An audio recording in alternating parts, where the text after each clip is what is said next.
You are a slave, not to a person, not to a chain or a cage, but to something far quieter and much harder to see. You are a slave to what other people think of you, and most people serve this master their entire lives without ever once noticing the chain.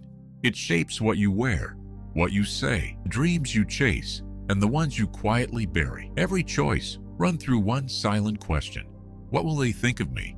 And if you believe power sets you free from this, it does not, because 2,000 years ago, the most powerful man on earth fought this exact battle.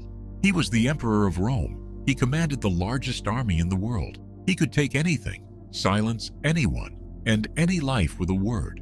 And still, the enemy he wrote about again and again was his own need to be approved of. His name was Marcus Aurelius, and the journal he never meant for anyone to read we now call Meditations. It is, in a strange way, the private diary of the most powerful man alive, fighting the same quiet war you wake to every morning. Marcus had every reason to be ruled by the opinion of others.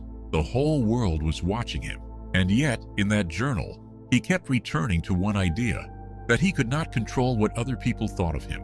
He could only control how he lived. He wrote something that has echoed for almost 2,000 years, that it is strange how every man loves himself more than all other men, and yet cares more about the opinion of others than his own. Sit with that. We hand the people who barely know us the power to decide how we feel about ourselves. Marcus learned this from a former slave, a philosopher named Epictetus, whose words he studied for his entire life. And Epictetus taught him the single most important distinction a person can learn: the difference between what is up to you and what is not. Your actions are up to you. Your effort, your character, your response, these are yours. But other people's opinions, their approval, whether they like you at all, these were never yours to control. Nearly all human suffering comes from one mistake: trying to command the things that were never ours to command. You cannot force the world to approve of you, but you can decide completely who you are going to be, regardless. Marcus even wrote about the peace a man finds when he simply stops looking to see what his neighbor is saying or doing or thinking.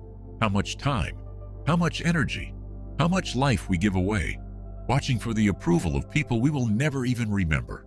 So how did the most powerful man in the world actually practice this? Not by force, but by shifting where his attention lived. When you feel the pull of someone's judgment, do what Marcus did. Ask the question: is this in my control? If it is not, their opinion, their reaction, you gently set it down, not with anger, the way you would set down something heavy that you no longer need to carry, and you pour that energy back into the only thing that was ever truly yours: how you act, your standards, the person you are becoming when no one is watching. Because this is the freedom Marcus found, even under the weight of an empire. The moment you stop needing the world's approval, you stop being ruled by it. You become quieter, steadier, harder to shake, not because you have stopped caring about everything, but because you have finally started caring about the right things.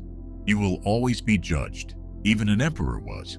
That part never changes. What changes is whether you hand them the key. Marcus Aurelius died nearly 2,000 years ago. His empire is dust, but the quiet war he fought is the same one you wake to every morning. And he left you his answer, written in his own hand and never meant for fame. Master your own mind, and you will never again be a slave to theirs.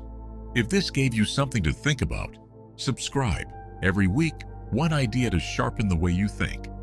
This is Solis.